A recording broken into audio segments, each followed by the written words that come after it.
बिस्मिल्लाहिर्रहमानिर्रहीम। This is lecture number 24।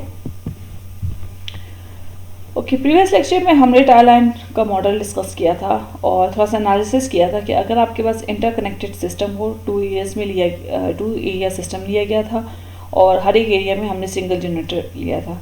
जाहिर सी बात है, अगर हमारे पास हर एरिया में मल्टीपल जनरेटर्स होंगे तो फिर आपके पास सिनेरियो या उसका जो डेल्टा पी टाई है तो वो चेंज हो जाएगा। तो इसलिए हमने just for simplicity single generator को लेके जो है उसका एनालिसिस किया है।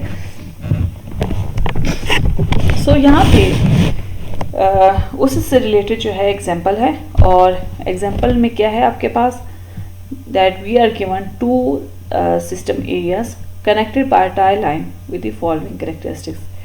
2 एरियाज हमारे पास गिवन है, दोनों एरियाज को टाई लाइन से जो है वो कनेक्ट किया गया है और दोनों की जो कैरेक्टरिस्टिक्स है उसको एरिया 1 और एरिया 2 ये टेबलेटेड फॉर्म में जो है इसको रिप्रेजेंट किया गया है। ठीक है, आपके पास एरिया 1 की जो कैरेक्टरिस्टिक्स है,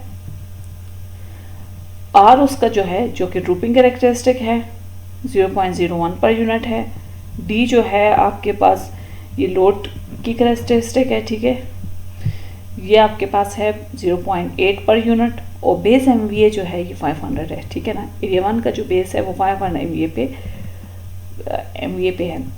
इसी तरह एरिया 2 जो आपके पास है उसकी आर आपके पास डिफरेंट है, 0.02 पर यूनिट है और उसका लोड कैरेक्टरिस्टिक भी आपके पास डिफरेंट है 1.0 पर यूनिट और उसका बेस एमवीए जो है वो 200 है। ठीक है, सो अभी जो एग्जांपल प्रोवाइडेड है इसमें दोनों एरियाज का की बेसिस सेम है।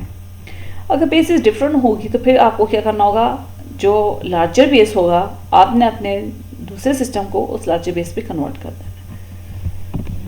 लेकिन अभी हमें इस चीज़ की ज़रूरत नहीं है क्योंकि अभी हमारे पास जो है दोनों एरियाज के बेसिस जो है वो सेम है।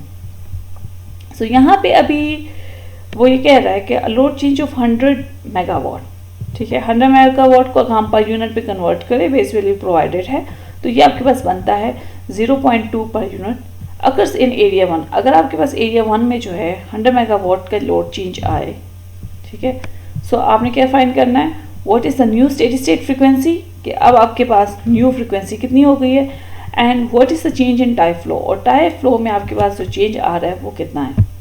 ठीक है, आपने 2 चीज़ें कैलकुलेट करनी है, एक आपने स्टेडी स्टेट फ्रिक्वेंसी कैलकुलेट करनी है और दूसरा आपने change in time flow delta P time आपने कैलकुलेट करना है।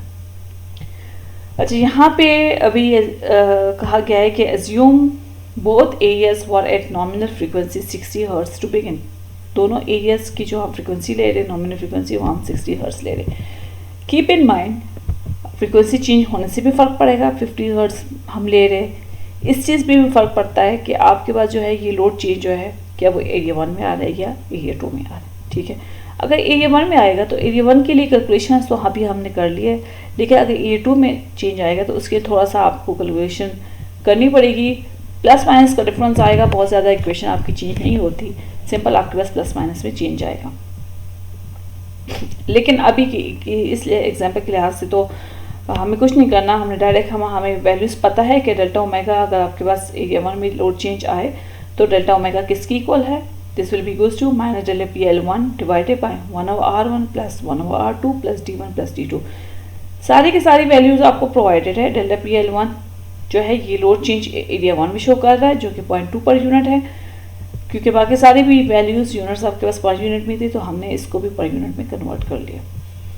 R1 की वैल्यू भी गिवन है 0.01, R2 की भी गिवन है 0.02, इसी तरह D1 भी गिवन है और D2 भी गिवन है। सो डेल्टा ओमेगा जो हमारे पास आ रहा है, चेंज इन स्पीड, ये हमारे पास आ रहा है -0.00131 पर यूनिट आ रहा है।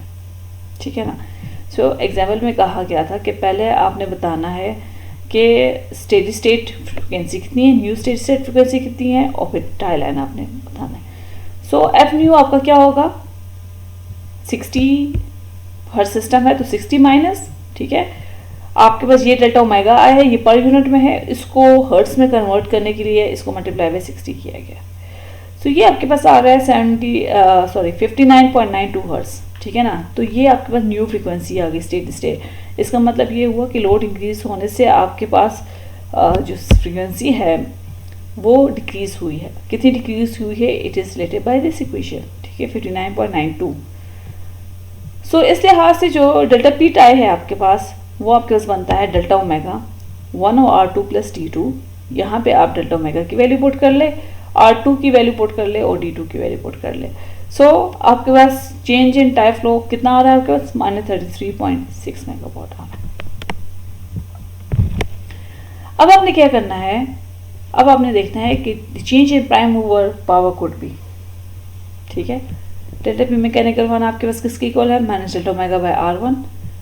दोनों वैल्यूज आपके पास गिवन है, आप इसको यहाँ पे ले, इसको जब आप कैलकुलेट करेंगे तो ये पर यूनिट में आ रही है, तो उसको मेगा वाट में करने के लिए आप इसको मल्टीप्लाई बाय 500 करें तो आपके पास ये बनता है 65.876 मेगा वाट। सेम आपके पास डेल्टा पी मैकेनिकल 2 जो है ये आपके पास इक्वल है -डेल्टा ओमेगा बाय r2।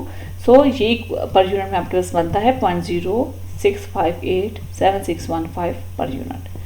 सो ये आपके पास बनेगा 32.938 मेगावाट। सो दोनों को ऐड करें, यू गेट 98.814 मेगावाट, ठीक है ना। The total change in generation is 98.814 mega, ये मेगावाट्स हैं, ठीक है, which is 1.186 megawatt short of the 100 megawatt. Total आपके पास 100 मेगावाट था, लेकिन अभी आपके पास ये इतना शॉर्ट आ रहा है, ठीक है ना। अब ये शॉर्ट किस वजह से आ रहा है? क्योंकि अब आपकी फ्रिक्वेंसी ड्रॉप की वजह से ये चेंज आ रहा है। क्योंकि पहले आपके पास 60 हर्ट्ज अगर सिस्टम होगा फिर वो आपको 100 मेगावाट ही देगा, लेकिन अभी आपके पास क्या हो रहा है कि उसकी फ्रिक्वेंसी जो है वो ड्रॉप हो गई है, 59 पॉइंट समथिंग भी चली गई थी, ठीक है। तो इसलिए आपके पास उस ड्रॉप की वजह से आपके पास एग्जैक्ट जो जनरेशन, दोनों जनरेशन कितना डेल्टा पी मैकेनिकल 1 कितना इम्प्रूव होगा, डेल्टा पी मैकेनिकल 2 जो है वो कितना आप इंक्रीज करेंगे, ठीक है। उसको 100 होना चाहिए था चेंज को, लेकिन यहाँ पे इसमें ये ड्रॉप आ रहा है, ये drop due to frequency change आ रहा है। So the change in total area due to frequency drop would be for area 1। अब एरिया 1 में जो चेंज आ रहा है, ठीक है, delta omega d1 equals to -0.0010540 per unit है। इसको मेगावाट में करेंगे तो आपके पास बनेगा -0.527 मेगावाट। इस तरह एरिया 2 में अगर आप देखेंगे तो ये मेरे पास है -0.6588 मेगावाट, ठीक है ना। इन दोनों को ऐड करते हुए ये टोटल चेंज है 1.186 मेगावाट, जो कि हम शॉर्ट है इसके। Is that clear? अब अगर आप थोड़ा सा यहाँ पे देखें तो लोड चेंज आपके पास एरिया 1 में आया था, ठीक है, लेकिन आपके पास एरिया 2 भी उसमें डेफिशिएंसी उसमें मेगावाट में आ रही, सिर्फ एरिया 1 में नहीं आ रहा है, एरिया 2 भी में, क्योंकि दोनों सिस्टम इंटरकनेक्टेड है। इंटरकनेक्टेड सिस्टम का यही है कि अगर एक जगह फॉल्ट आता है तो उसका इफेक्ट दूसरे सिस्टम पे भी आपके पास पड़ रहा होता है, इसलिए क्योंकि उसमें से type flow of delta P type flow change in power flow जो है उसमें से हो रही है, ठीक है। तो इसलिए जो क्योंकि जाहिर सी बात है दोनों एरियाज अब फाइट करेंगे, किसी कॉमन फ्रिक्वेंसी पे आएंगे। जैसे हमने पीछे गवर्नर मॉडल को डिस्कस किया था कि पहले आपके पास कोई नॉमिनल फ्रिक्वेंसी एफ नोट होती है, चेंज इन लोड की वजह से आपके पास दोनों में जो है डिफरेंस आता है, दोनों दोबारा जो है उसको फाइट बैक करके दोबारा अपनी फ्रिक्वेंसी को किसी कॉमन फ्रिक्वेंसी पे लेके आते हैं, सो दैट तो सिस्टम आपका जो है वो स्टेडी स्टेट में चला जाए और डेल्टा ओमेगा आपका 0 हो जाए, ठीक है ना। इसलिए यहाँ पे दोनों एरियाज में आपके पास चेंज आ रहा है। थोड़ा सा आज ग्राफिकली एनालाइज करें तो हमारे पास अगर हम लोड चेंज को देखें तो ये डेल्टा पी है, लोड सडन लोड चेंज हमारे पास आया है, ठीक है। ये सडन लोड चेंज को स्टेप रिस्पॉन्स है जो कि शो कर रहा है सडन लोड चेंज को। सो ये उसका फ्रिक्वेंसी रिस्पॉन्स है कि डेल्टा ओमेगा में जो चेंज आएगा वो किस तरह से होगा। It will be like this. जब आपके पास कोई गवर्नर एक्शन ना लगा हो, कोई कंट्रोल एक्शन ना अवेलेबल हो, तो आप देख सकते हैं कि आपके पास जो डेल्टा ओमेगा है, ये चेंज इन फ्रिक्वेंसी है, ये बहुत ज़्यादा हो रही है, ठीक है। ये वापस अपने स्टेट स्टेट पोजिशन पे नहीं आ रहा। लेकिन अगर आपके पास गवर्नर एक्शन अवेलेबल है तो ठीक है, आपके पास जो है ड्यू टू लोड चेंज आपके पास फ्रिक्वेंसी में डिप आ रही है, लेकिन दोबारा वो उसको नियर टू स्टेट स्टेट लेके जा रहा है, ठीक है। एग्जैक्टली उसको 0 पे नहीं लेके जा रहा, लेकिन it is near to state state, ठीक है ना। जैसे हमारे पास जो ड्रॉप आया था 50-60 हर्ट्ज से, वो ड्रॉप हुआ था 59 पॉइंट समथिंग, तो ये थोड़ा सा ड्रॉप है। अगर फॉर एग्जांपल गवर्नर एक्शन ना होता तो ये फ्रिक्वेंसी ड्रॉप फिर आपके पास ज़्यादा आता, सही है ना। ये आपके पास है विद गवर्नर एक्शन, अगर आपके पास गवर्नर एक्शन लगा होता है तो उसकी ड्रॉपिंग कैरेक्टरिस्टिक 1/r1 1/r2 है, ये ऐड होंगी। अगर नहीं होगा तो फिर r1 भी 0 है, r2 भी 0 है, तो फिर ये डेल्टा ओमेगा आता है which will be greater. Clear है? So with governor action system आपका ज़्यादा स्टेबल है, ठीक है, और विद नो गवर्नर एक्शन आपका सिस्टम जो है वो अनस्टेबल की तरफ जा रहा है। ओके, ये आपके पास एग्जांपल थी जो किसको हमने डिस्कस किया है। आगे आपके पास है जनरेशन कंट्रोल। अगर ऑटोमेटिक जनरेशन कंट्रोल को देखें तो उसकी 3 बेसिक आपके पास ऑब्जेक्टिव्स है या उसकी कह सकते हो आपके पास कैरेक्टरिस्टिक्स है। एक आपके पास ये है कि आपने अपने सिस्टम की फ्रीक्वेंसी को एट और very close to a specified normal value रखनी है। फॉर एग्जांपल अगर नॉमिनल फ्रीक्वेंसी वैल्यू आपके पास 60 हर्ट्ज है तो आपने अपने सिस्टम की फ्रीक्वेंसी को नियर टू 60 रखनी है। प्लस माइनस थोड़ा बहुत हो सकता है, अलाउेबल लिमिट्स आपके पास है, लेकिन ऐसा नहीं है कि 60 हर्ट्ज सिस्टम है और आपके पास फ्रीक्वेंसी ड्रॉप जो है वो बहुत ज़्यादा हो रही है, ठीक है ना। सेम फॉर 50 हर्ट्ज सिस्टम, ठीक है ना। तो आपने अपने सिस्टम की फ्रीक्वेंसी को एट और very close to specified values को सेट रखनी है। सेकेंड उसका यह है to maintain the correct value of interchange power between control areas, कि करेक्ट पावर जो है वो दोनों एरियाज के दरमियान इंटरचेंज हो।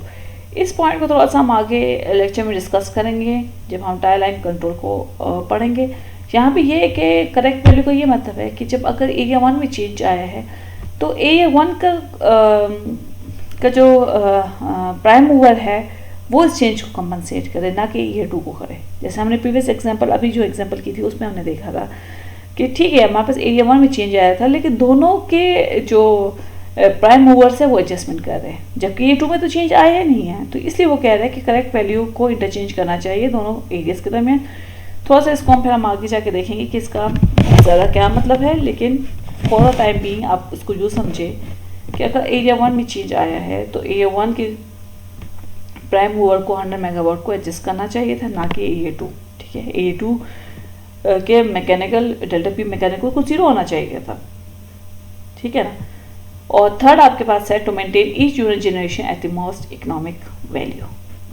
अब थोड़ा सा मेरे ख्याल से आपको समझ आ गया होगा कि कंट्रोल क्यों ज़रूरी है, ठीक है। इकोनॉमिक वैल्यू इकोनॉमिक मोड पे अपने सिस्टम को रन करना है ताकि आपके पास सेविंग आए, लेकिन इसके साथ साथ क्या है कि आपका सिस्टम जो है वो कंट्रोल मोड में भी ऑपरेट करे, उसका वो सिंक्रोनाइज भी हो, ठीक है, वो स्टेडी स्टेट में भी हो, ठीक है ना। तो इसलिए यहाँ पे ठीक है वट एवर यू डू, आप जब कमिटमेंट करते हो, जब आप क्योंकि हमने उस टाइम पे ये चीज़ें नहीं देखी थी कमिटमेंट हम कर रहे, बस हमने जो है ये नहीं देखा कि कमिटमेंट कर रहे हो फिर आप कुछ उसको ऑफ कर रहे कुछ ऑन कर रहे, तो किस तरह से सिंक्रोनाइजेशन होती है, उसका कंट्रोल कैसे होता है, तो उसको ये एक प्रोसेस है, इस पूरे प्रोसेस में से गुजरना पड़ता है।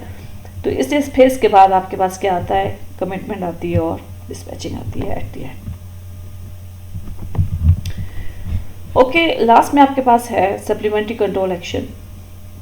थोड़ा सा मैंने आपको सप्लीमेंट्री कंट्रोल का बताया भी है कि देखिए जो स्मॉल चेंज आपके पास सिस्टम में होते हैं तो उनको लोकल गवर्नर मैकेनिज्म जो है उसको कंपनसेट कर लेता है, ठीक है ना। और ये जो स्मॉल चेंज सिस्टम के ऊपर होते हैं ये तो ऑल टाइम आपके पास होते हैं, जैसे कोई बंदा जो है लाइट वो ऑन कर रहा है, कोई ऑफ कर रहा है, ठीक है ना, किसी ने लोड को डिस्कनेक्ट किया या फिर कनेक्ट कर रहे, जैसे हम फैंस को बंद करते हैं ऑन करते हैं, ठीक, कभी मोटर लगा रहे, कभी वॉशिंग मशीन लगा रहे, सो ये आपका सारा लोड है। तो हम देखिए स्मॉल वेरिएशन आपके पास सिस्टम में है तो ये जो है ये सारा काम गवर्नर लोकल गवर्नर जो है हर यूनिट के साथ होता है, ये सारा स्मॉल चेंजेस को जो है वो कंपनसेट करता है। लेकिन फॉर एग्जांपल अगर आपके पास जो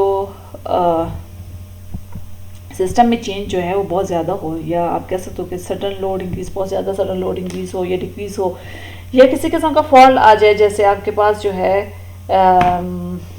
लेट्स 3 फेज फॉल्ट आ जाए या single phase to ground fault आ जाए, तो ये सभी किस्म के आपके पास डिस्टर्बेंसेस होते हैं, तो उनको फिर लोकल गवर्नर उन चेंजेस को कंपनसेट नहीं कर सकता। उसको टैकल करने के लिए आपने क्या करना होता है, लोकल गवर्नर के साथ साथ आपने सप्लीमेंट्री कंट्रोल भी लगाना होता है। इसको आप ये समझ लें एक एक्स्ट्रा कंट्रोल, रिमोटली आप इसको कनेक्ट करते हो एक से, ये आप जनरेटर यूनिट के अंदर भी लगा सकते हो या आप लाइन के साथ भी लगा सकते हो, ठीक है। सो दैट डिपेंड्स कि आप उसको किस तरह से जो है उसको करेक्ट करते हो।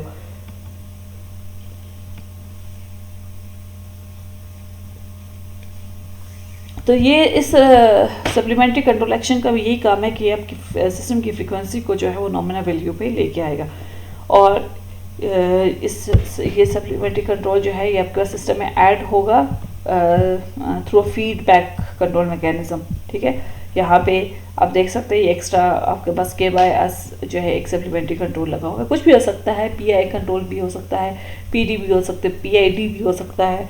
ये वो बेसिक कंट्रोल्स है जो कि आपने कंट्रोल सिस्टम में पढ़ा है, लेकिन इसके अलावा एडवांस आर्टिफिशियल कंट्रोलर्स भी हो सकते हैं जो कि आप यहाँ पे इसको कनेक्ट करते हैं। So that is end of lecture. Thank you so much.